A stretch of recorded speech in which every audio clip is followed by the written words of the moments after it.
তার গর্ভে আসবে একজন মহাপুরুষ, আসবে ভগবানের পার্শ্বদ পরিবারগণ, চৈতন্য মহাপ্রভুর পার্শ্বদগণ আবার আসতে চায়, আবার জন্ম নিতে চায়, কিন্তু মা পাচ্ছে না। আধুনিক কালের পিতামাতারা না তার পরিচয় দিতে গিয়ে বলছেন, রামচরিতমানস গ্রন্থে, পিতর মাতর বালক নহো গোলাওই উদর ভরই সুই ধর্ম শিখা।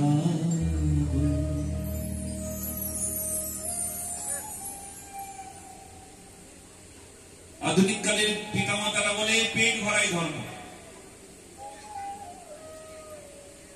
যদি সাধুর সঙ্গে কোনো আপনার ছেলেটা, আপনার মেয়েটা যদি সাধুর সঙ্গে ঘুরে বেড়ায়, অনেক, সবাই না, অনেক বাবা মা, 100 জনের মধ্যে 90 জন বাবা মা হে আমার ছেলেটা যদি সাধু হয়ে আবার সন্ন্যাসী হয়ে চলে যায়,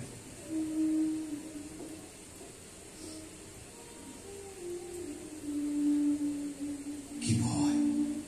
ভয় তো না, স্বার্থপরতা, পাপ ভরা। আমার ছেলে আমার কাছে থাকবে, কেন সে সমাজের কাজ করবে, কেন সে ভালো হবে, কেন তার মঙ্গল হবে? সেই জন্য আজ এমন পিতামাতা আছে। হিরণ্যাক্ষ, হিরণ্যকশিপুর সেও তো ছিল। হিরণ্যকশিপুর তো একজন পিতা, প্রহ্লাদের পিতা। প্রহ্লাদকে কিছুতেই হরির নাম করতে দেবে না, ভজন করতে দেবে না, ভক্তি করতে দেবে না। হ্যাঁ, এমন পিতাও তো আছে জগতে, এমন মাও তো আছে। কার মতন মা? ভরতের মায়ের মতন মা। তোকে রাজা বানাবো, আর রামকে, তোর যে দাদা রামকে বনবাসে পাঠাবো। সেও তো মা। এই মাই বেশি জগতে। কার মায়ের মতন মা বেশি?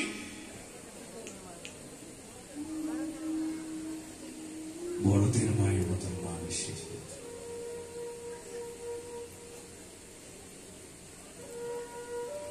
হিরণ্যকশিপুরের মতন পিতা বেশি জগতে। আর গুরুদেব, কার মতন গুরুদেব বেশি জগতে? এই জন্য জগৎ শেষ হয়ে যাচ্ছে সমাজে। কেমন গুরুদেব বেশি? শুক্রাচার্যের মতন গুরুদেব বেশি জগতে।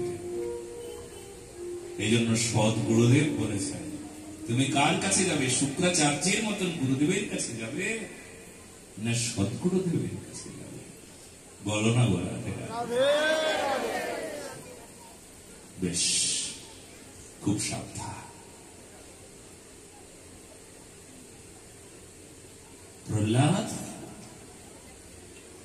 প্রহ্লাদ কিন্তু হিরণ্যকশিপুরের মতন পিতা পেয়েছেন, কিন্তু সেই পিতার কথা শুনে নাই। শুনেছিল?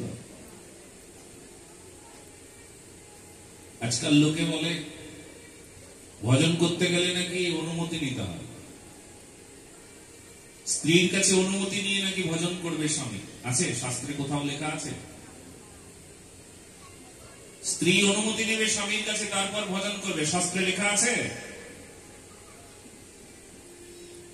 সন্তান অনুমতি নেবে বাবা মার কাছে, তারপর ভজন করবে, শাস্ত্রে লেখা আছে?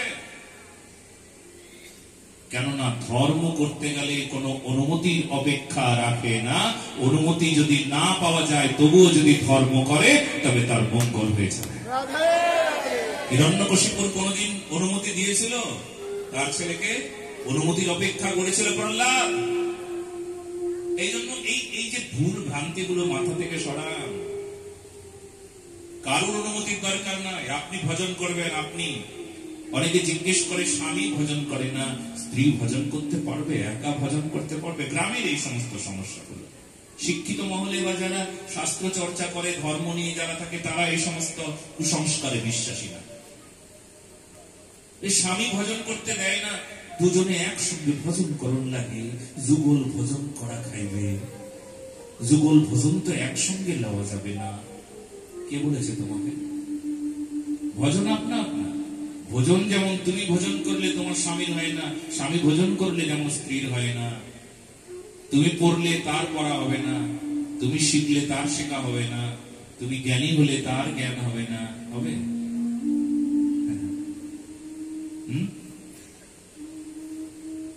একই রকম ভাবে তুমি ভজন করলে তোমার থাকবে, স্বামী ভজন করলে স্ত্রীর হবে এমন কোন কথা নাই নাই নাই নাই। ওই সমস্ত ফলস। যদি কেউ বলে তাহলে ওটা সত্য নয়। স্বামী ভজন করলে স্ত্রী পাবে, স্ত্রী ভজন করলে স্বামী পাবে। স্ত্রী যদি ব্রত করে, স্বামীর সেই ব্রতের ফল হয়। একদম মিথ্যে, এই সমস্ত কোনো কথাই না, একদম না। বড় মিথ্যে কথা বলে নিন, আপনি বলে দিলেন। এটা আপনি জেনে রাখবেন। স্ত্রী যা ভজন করবে স্ত্রীর কাছেই থাকবে, স্বামী যা ভজন করবে স্বামীর কাছেই থাকবে। নিয়ম এটা। কেউ কারুর ভজনে কেউ হস্তক্ষেপ করতে পারবে না। দেখবেন যখন মীরাবাই ভজন করেছেন, তবে তার স্বামী কি ভজন করেছিল? মীরাবাই তার স্বামীর কাছ থেকে অনুমতি নিয়েছিল, স্বামী দেবতা তুমি অনুমতি দাও, তোমরা অনুমতি না দিলে মোর ভজন হইবে না,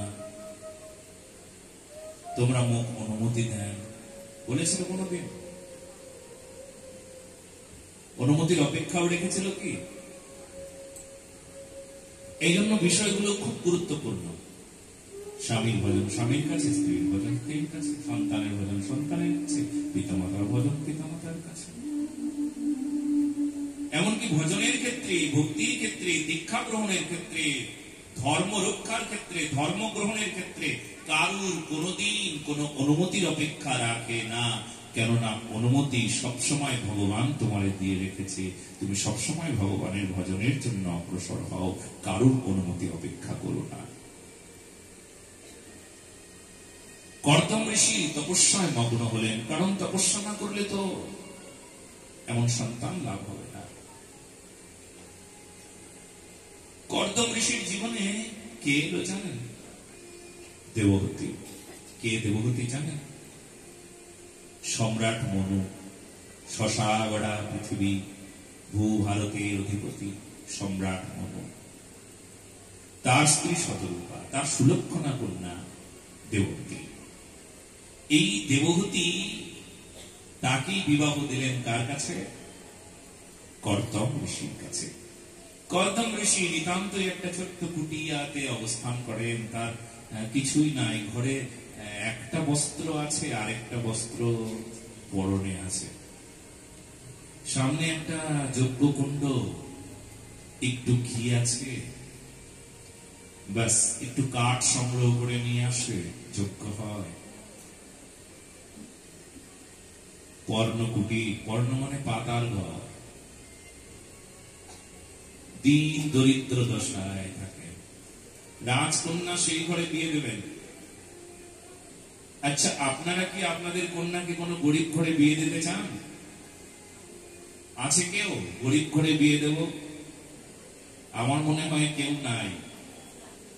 কিন্তু মনে রাখা উচিত, চরিত্র দেখে বিবাহ দিতে হয়, কখনো টাকা দেখে বিবাহ দিতে নয়। কারণ এই জগতেই দেখবেন টাকার জন্য আপনার মেয়ে মরে নাই, মরেছেন দুশ্চরিত্র মানুষের হাতে। বলো না ওরা ঘেরা। টাকার জন্য আপনার মেয়ে মরে নাই, না খেয়ে মরে নাই, মরেছে অত্যাচারে। সত্য কি মিথ্যা? অত্যাচারে মরেছে, ইতিহাস সাক্ষী। আজকে যে নারী নির্যাতন হয়, নারীদের প্রতি অত্যাচার হয়, অত্যাচারে মরেছে, টাকায় মরে নাই। কত ধনী ধনী, কত কত কত বড় লোক তার স্ত্রীকে ধরে মেরে ফেলে দিয়েছে, অত্যাচার করেছে। তো চরিত্র, টাকা দেখে বিবাহ দিতে নাই, চরিত্র দেখে বিবাহ দিতে হয়। আর বিবাহ দেওয়ার সময় ধ্যান রাখতে হয় কখনো কোনোদিন ওই খুব তাড়াতাড়ি বিয়ে দিয়ে দিতে নাই। হুট করে বিয়ে দিয়ে দিলাম, পছন্দ হয়ে গেল, বাস বিয়ে হয়ে গেল। গায়ের রং ফর্সা, দেখতে ভালো, লম্বা টম্বা আছে, বাহ খুব সুন্দর, চাকরি বাকরি করে, পয়সা আছে অনেক, দেন বিয়া, বাস হয়ে গেল, বিয়া হয়ে গেল। তারপর কি হবে? তারপর তো সমস্যা হবে। এই জন্য বিবাহ করবার আগে বিচার করুন, ধ্যান দিন, 2 বছর 3 বছর 4 বছর 5 বছর দেখুন, তারপর বিবাহ হোক। অত তাড়াতাড়ি বিবাহ দিতে নাই, হুট করে বিয়ে দিয়ে দিতে নাই। খুব ভালো করে বিচার করে ভালো করে দেখুন, ছেলের স্বভাব দেখুন, মেয়েটার স্বভাব দেখুন। মেয়ের স্বভাব দেখতে হলে মায়ের স্বভাবটাও দেখুন। মা কি শান্ত স্বভাবে, ধীর স্থির, আস্তে আস্তে কথা বলে, মৃদুভাষী, মিষ্টি কথা বলে, শান্ত। মাকে দেখে মেয়েকে চিনুন, বলো না গো রাধে রাধে। বাবাকে দেখে ছেলেকে চিনুন। বাবার স্বভাব যেমন, ছেলের স্বভাব প্রায় একটু 19-20 হতে পারে, কিন্তু বাবাকে দেখুন। পিতাকে দেখুন, পিতার স্বভাব কেমন। মাকে দেখুন, মায়ের স্বভাব কেমন। দুষ্ট না তো, অসভ্য না তো, ইতরামি করে না তো, অন্যায় করে না তো, ভুল কথা বলে না তো, মিথ্যে কথা বলে না তো, ঝগড়া কলহ করে না তো, নিন্দা করে না তো। ঠিক তাহলে কিন্তু তোমার ওই যে মেয়েটাও কিন্তু অমন হবে, এটা গ্যারান্টি রইল। মা, এই গোপন কথাটা তোমাদের সবাইকে বলে দিলাম। বিবাহ দেওয়ার সময় মাকে দেখে বিয়ে দিন। মেয়েকে পরে দেখবেন, মাকে আগে দেখবেন। কাকে আগে দেখবেন? মাকে আগে দেখবেন, তারপর মেয়েকে দেখবেন। হয়তো কেউ বলবে, আরে বিয়ে দেব মেয়েকে, আর আমাকে দেখছেন কেন, আমাকে কেন জিজ্ঞেস করছেন? বলে আগে আপনাকে জিজ্ঞেস করবো, তারপর মেয়ের জিজ্ঞেস করবে আপনার কোনটা ভালো লাগে কোন। বলো না গো রাধে রাধে। এটা কিন্তু হুঁশিয়ারি করে দিলাম সবাইকে, একদম এই কথার উপরে কোনো কথা নাই। বিবাহের ক্ষেত্রে এটা খুব গুরুত্বপূর্ণ কথা। মাকে দেখুন, মায়ের স্বভাব দেখুন, তারপর বিবাহ। আচ্ছা, মা যদি বেঁচে না থাকে, তাহলে মা গোত্রীয় কে কে আছে তাকে দেখুন। মাসি, মাসি দেখুন, দিদিমা দেখুন, এদেরকে দেখলেও হবে। খুব এই কথাগুলো, এর মধ্যে বড় বিজ্ঞান আছে লুকিয়ে। কিন্তু আসলে আমাদের জীবনের যে ধারাটা নাই, যে পরম্পরার ধারা, মা মেয়ে বাবা ছেলে, এই যে ধারা, এর মধ্যে একটা বড় একটা বিজ্ঞান লুকিয়ে আছে। হয়তো আমরা সেই বিজ্ঞানটা জানি না। মনোবিজ্ঞানও এর মধ্যে আছে, একদম স্পষ্ট বুঝিয়ে দেয়। তো সেই জন্য বিবাহের সময় সতর্ক হওয়া। গায়ের রং দেখে বিয়ে দিলে হবে না। কালো আর ধলো, কালো আর ধলো বাহিরে কেবল, এটা বাইরের রং না? কালো আর ধলো কি ভেতরের রং? কালো আর ধলো বাহিরে কেবল, ভিতরে সবারই সমান রাঙা। কালো আর ধলো বাহিরে কেবল, ভিতরে কেবল সমান। কালো আর ধলো বাহিরে কেবল, ভিতরে সবারই সমান রাঙা। কালো আর ধলো বাহিরে কেবল, ভিতরে সবারই সমান। ওটা কালো আর ধলো, ওটা বাইরের রং মহারাজ। বাইরের রং দেখলে আপনার কিন্তু চলবে না। ভেতরের রং দেখুন, ভেতর চরিত্র দেখুন, চরিত্র স্বভাব দেখুন, স্বভাব। ভেতরে কোন কথা কয় ওটা শুনুন, প্রথমে বোঝা যাবে না। কয়েকদিন দেখুন, 4 দিন দেখুন, 5 দিন দেখুন, 10 দিন, 15 দিন, 1 মাস দেখুন, ওর ভেতরে কি কি কথা কয়। বাইরের কথা ভুল হয়, কিন্তু ভেতরের কথা পরে হয়। সেই জন্য অপেক্ষা করুন। তাহলে কি হবে জানো? বিয়ে হয়ে যাবে, তারপর আবার সমস্যা, অনেক সমস্যা।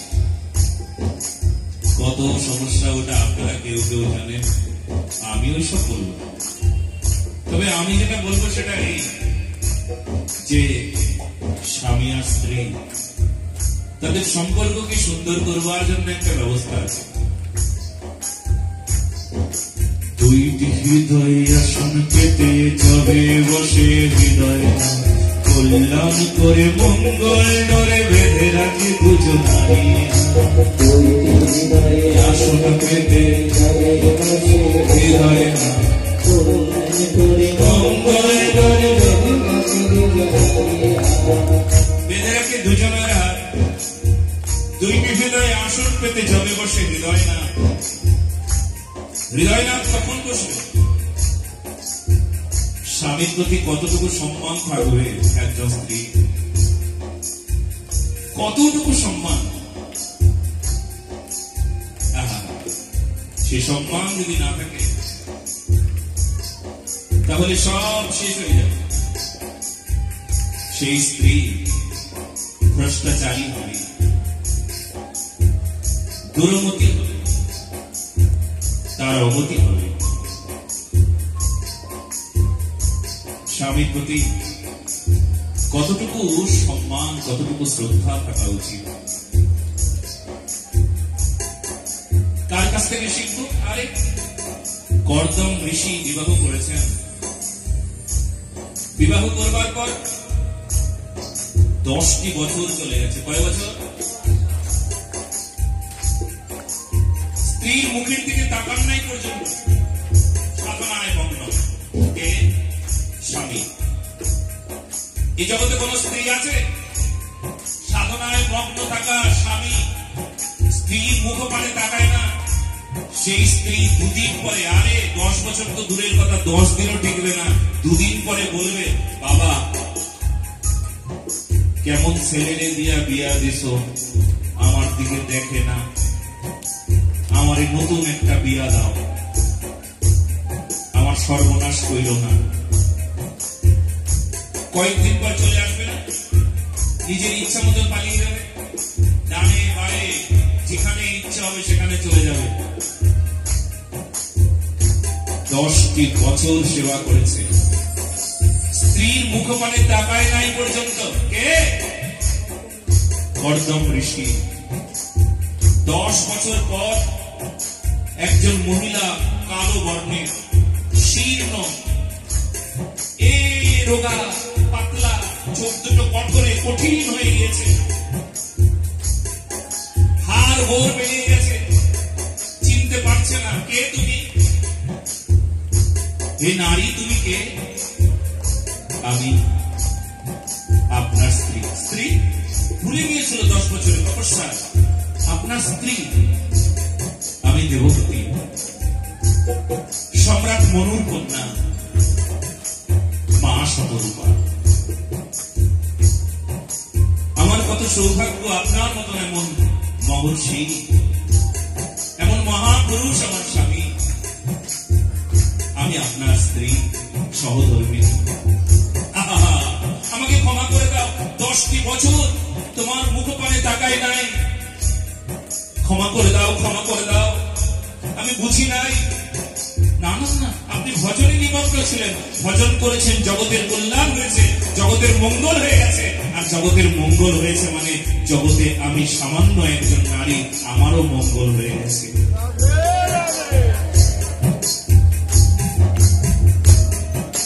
দুইটি হৃদয় আসন পেতে যাবে বসে হৃদয় না, কল্যাণ করে মঙ্গল ডরে বেঁধে রাখি দুজনারি। আসন পেতে যাবে বসে হৃদয় না, মঙ্গল ডরে বেঁধে রাখি দুজনারি। দুজনের হাত বেঁধে রাখে। কেমন হবে স্বামী স্ত্রী সম্পর্ক? স্বামী স্ত্রী হবে এক সরল রেখায় থাকবে, স্বামী স্ত্রী এক সরল রেখায় থাকবে। সরল রেখা, সরল রেখা মানে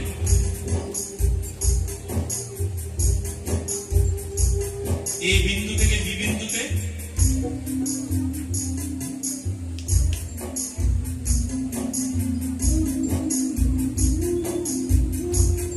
এই বিন্দু থেকে বি বিন্দু পর্যন্ত একটাই রেখা, অসংখ্য বিন্দু, কিন্তু এখানে কোনো বক্র নাই, আঁকা বাঁকা নাই। এ কখনো বি এর কাছে যাবে না, বি কখনো সি এর কাছে যাবে না, ত্রিভুজ হবে না, চতুর্ভুজ হবে না। সরলরেখা মানে সরল, সোজা, এক। এ বিন্দু মানে স্ত্রী, বি মানে স্বামী। এ কোথায় যাবে? বি এর কাছে। বি কোথায় যাবে? এর কাছে। ভালো করে শুনে নেব। আজকে জীবনের দুর্গতি কেন জানেন? আপনার সন্তান অসৎ সন্তান, দুষ্ট, ইতর, অভদ্র, চোর, লম্পট, দুশ্চরিত্র হয় কেন জানেন? স্বামী স্ত্রীর বিবাহ হয়েছে, দুজন দুজনের সঙ্গে জড়িয়ে আছে। কথাগুলো অন্যথা নেবেন না, শুধু শিক্ষার জন্য কথাগুলো বলা। স্বামী স্ত্রী জড়িয়ে আছে একজন অপরের সঙ্গে। স্ত্রী অন্য কোন পুরুষকে চিন্তা করছে, পুরুষ অন্য কোন স্ত্রীকে চিন্তা করছে। গর্ভাধান হয়ে গেছে, সন্তান শুভ হবে না অশুভ হবে? বলো বলো। দুষ্ট হবে, অসৎ হবে, ইতর হবে, অভদ্র হবে। আজকে সমাজে তাই হচ্ছে। কারা জন্ম নিচ্ছে? অভদ্র, ইতর, অসভ্য, দুষ্ট, দুশ্চরিত্র। সমাজে ব্যাধি ছড়িয়ে গেছে।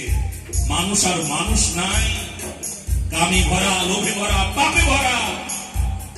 বাঁচার উপায়? দুইটি হৃদয় সংকেতে যাবে বসে হৃদয় কল্যাণ করে মঙ্গল ডরে বেঁধে রাখি বুঝারি।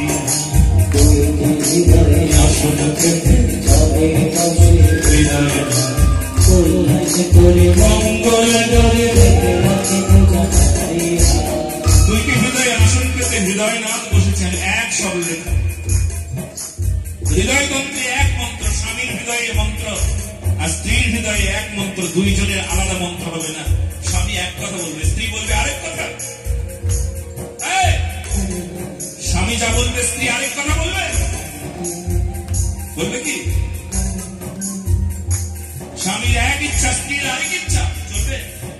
দুইজনের হৃদয় তন্ত্রে এক মন্ত্র, তবে তো গৃহস্থ ধর্ম রক্ষা হবে।